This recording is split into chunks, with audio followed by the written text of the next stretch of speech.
Although the Gospel by Mark is the shortest of the four, one shouldn't think it's sparse in detail.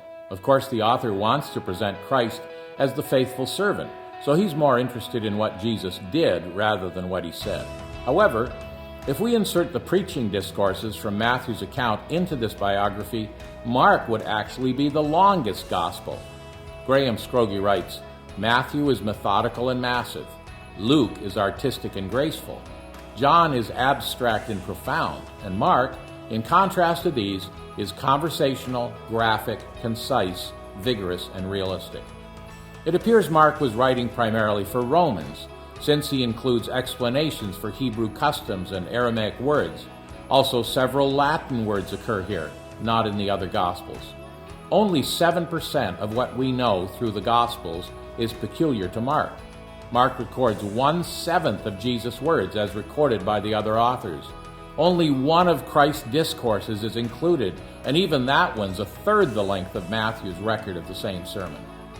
Mark 10:45, even the Son of Man did not come to be served but to serve, and to give his life a ransom for many, is the table of contents for this book.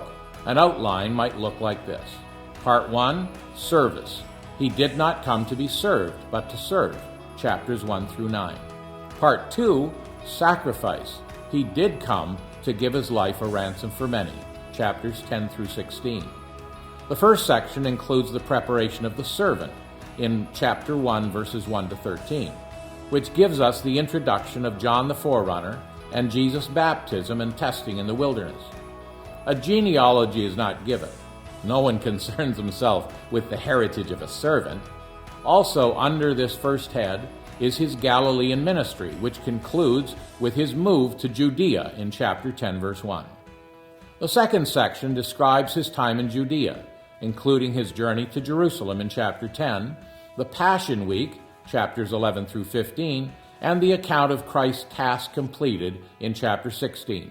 This includes his resurrection, 3 of his post-resurrection appearances, and his ascension.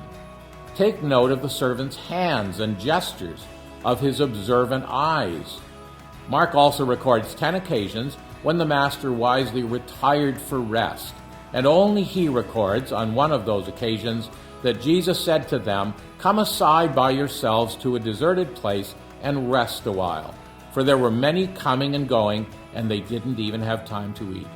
And thinking of servants, only Mark describes the transfigured Lord's clothes as whiter than any launderer on earth can whiten them. Key words in the book include eutheos, rendered immediately, which appears over 40 times. Notice also the constant use of the conjunction and, appearing well over 1,000 times. Always available, Jesus did this, and then that, and that, until everything was done. Thus only Mark records, he was received up into heaven and sat down at the right hand of God. Sat down? Yes, mission accomplished. And that's a scripture snapshot of the Gospel of Mark.